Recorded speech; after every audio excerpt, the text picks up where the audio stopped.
The airfield was quiet that morning, too quiet for a place that once trembled with engines. A thin mist curled across the tarmac, slipping between hangars where names had faded off the metal doors.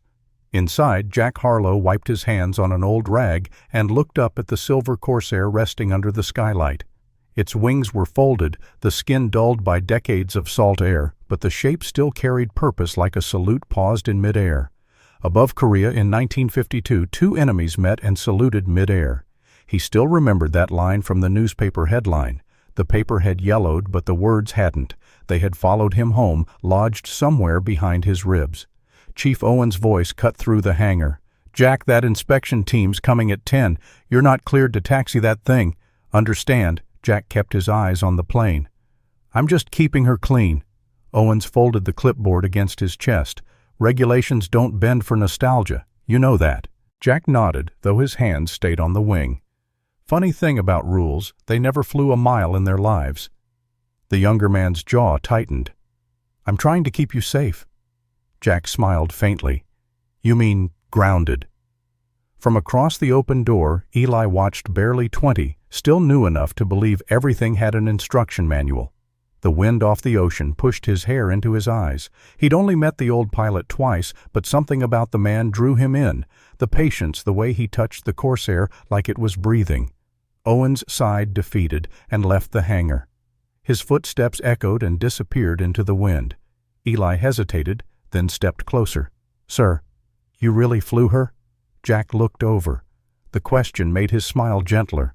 "I flew her once a long time ago. And she brought me back when she shouldn't have." "Why keep it?" Eli asked. "Because someone should remember how it felt when sky and silence weighed the same." Outside, a gull screamed, the sound breaking across the hangar roof.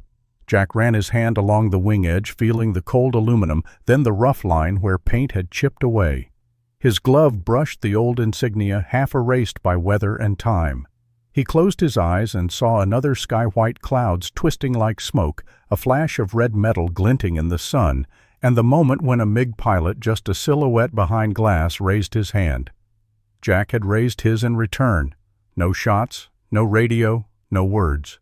Just the still air between them, the kind that lasted longer than the war. Back in the hangar, the engine oil smell lingered. A small draft lifted a corner of the tarp on the floor. Dust danced in the light, and for a second the Corsair seemed ready to breathe again. Eli said quietly, "They said you were part of that story."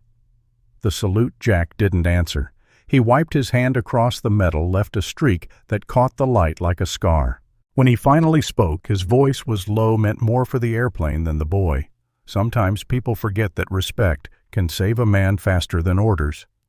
The young man nodded, not fully understanding, but knowing enough to stay silent. The two of them stood there as the wind pressed against the hangar doors, rattling them like an old heartbeat. Jack glanced upward. Through the skylight, the sky was pale and endless. He looked at it for a long time, at the distance that had once held danger and mercy together, and thought how strange it was to outlive your own horizon. He looked at the sky that no longer needed him. The hangar had gone dark hours ago, but a faint radio hum leaked from a dusty speaker near the wall, some old swing tune wrapped in static. Eli pushed the door open carefully. The sound of metal scraping against metal answered him. Jack Harlow was still there, kneeling beside the Corsair's landing gear, sleeves rolled up, flashlight clenched between his teeth. The silver plane glimmered like a ghost under the single overhead bulb. Eli hesitated at the threshold. "You're still working." Jack didn't look up. "You ever seen a bird sleep before? It remembers how to fly?" Eli stepped inside. The air smelled of oil and cold air. He noticed the maintenance logbook open on the workbench, its last official entry dated 1953. Beside it lay fresh notes written in a careful hand, new ink crossing through faded signatures. "You're logging it," Eli said softly, "even though they grounded you." Jack's laugh was quiet, but it had a dry edge. "Rules don't fly, kid. They just sit there waiting to be broken by someone trying to do the right thing." He turned a wrench, tightening a bolt that hadn't been touched in decades. The tool slipped, once metal ringing through the hangar. He wiped his palm against his glove, the same glove from his first tour, stitched at the thumb, soft with age. Eli crouched beside him. "Why this one? Why now?" Jack paused. The question hung between them and the hum of the radio. He switched it off, and the silence came down heavy. In 52, Jack said there were two of us, me and a man flying a MiG. I never knew his name. We met over the Yalu River head-on, both out of ammo. We could have rammed each other, but... He exhaled. We saluted instead. My wingman didn't make it home that day. I told myself I'd take one last flight for him, not for me.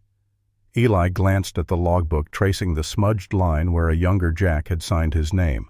That's who this is for, Jack nodded once. His name was Don McKay. He believed a plane's only alive when it remembers its pilot. I figure memory needs exercise, same as muscle. A breeze slid through the crack in the hangar door, lifting the edge of a tarp.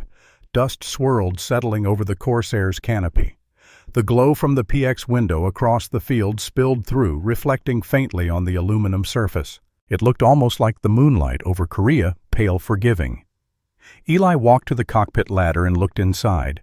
The controls were worn switches tagged with yellow tape, but the seat cushions still held its shape. Doesn't it hurt sitting here and knowing you can't take off? Jack smiled without looking up.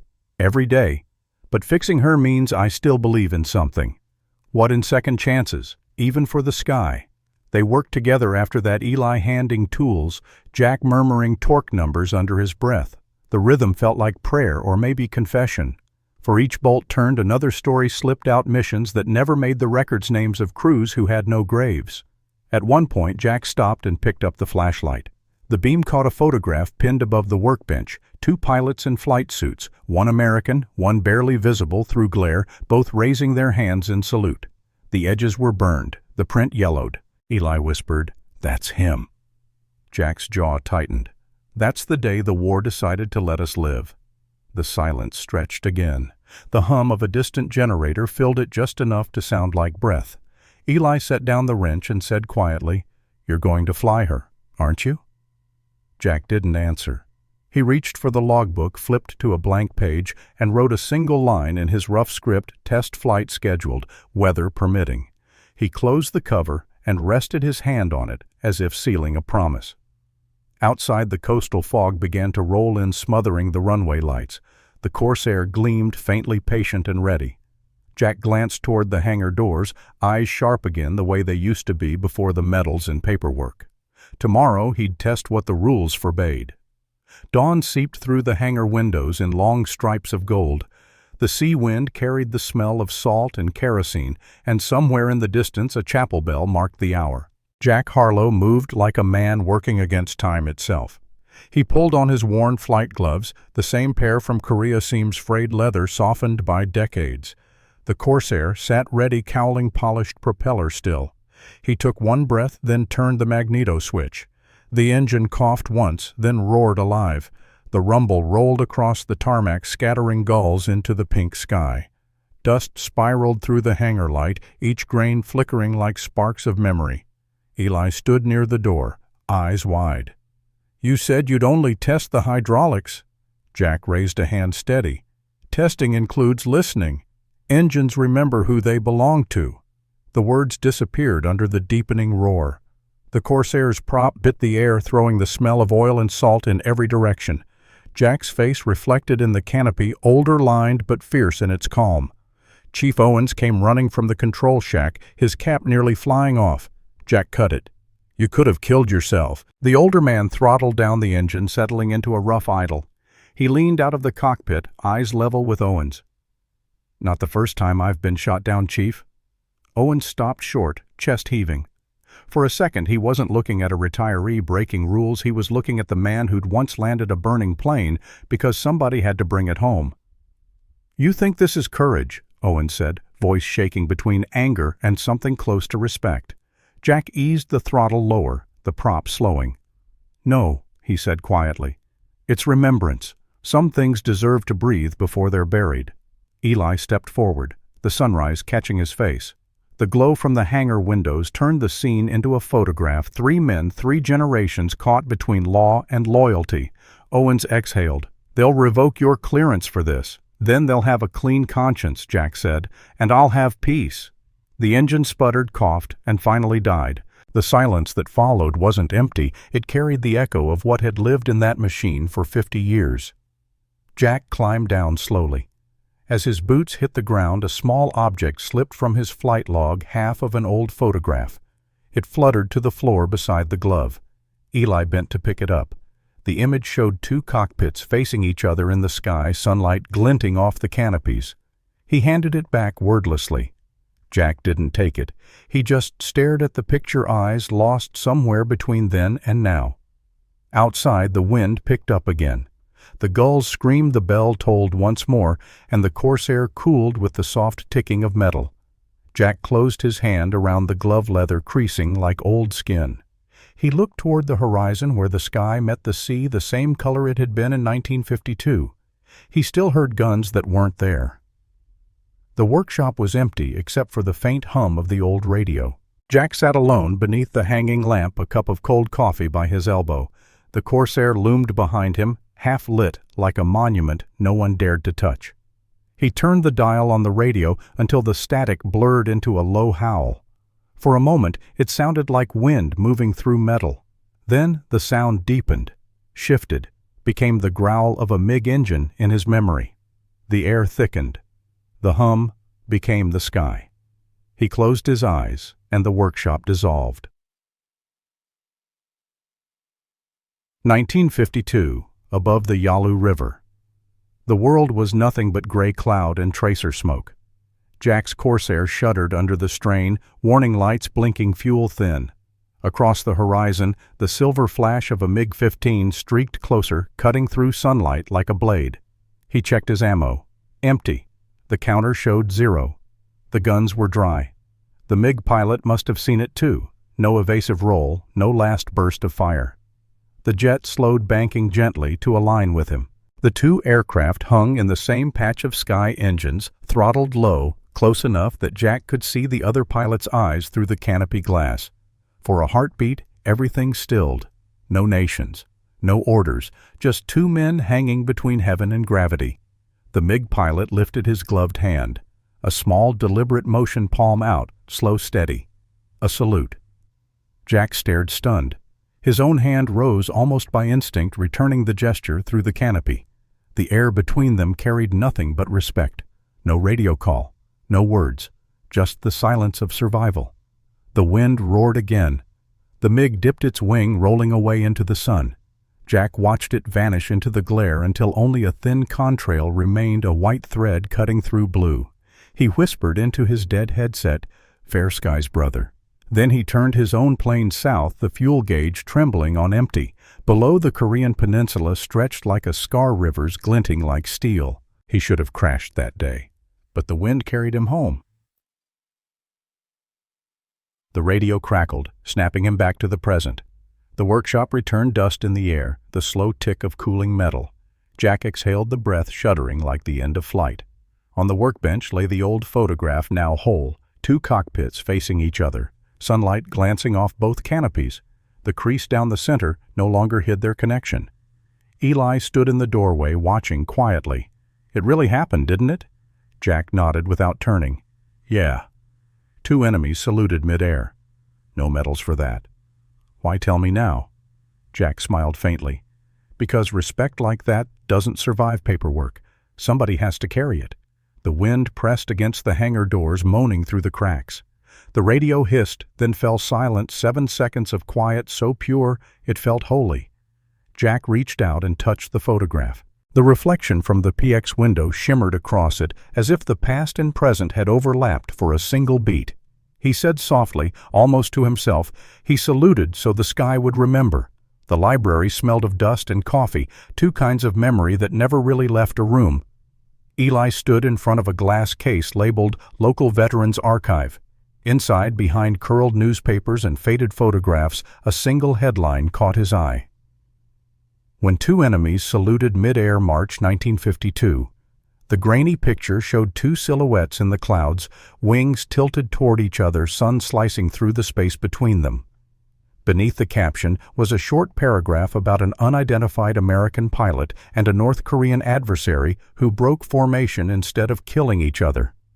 Eli pressed his hand to the glass, breath fogging the reflection. He knew the story now. He'd been living next to it all week without realizing. Later that afternoon, he walked across the base to the hangar.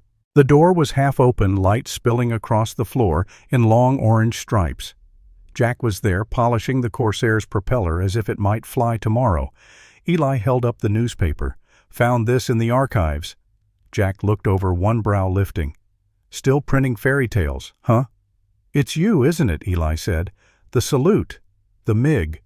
Jack wiped his hands on a rag and took the paper. He studied it for a moment, then folded it carefully and handed it back.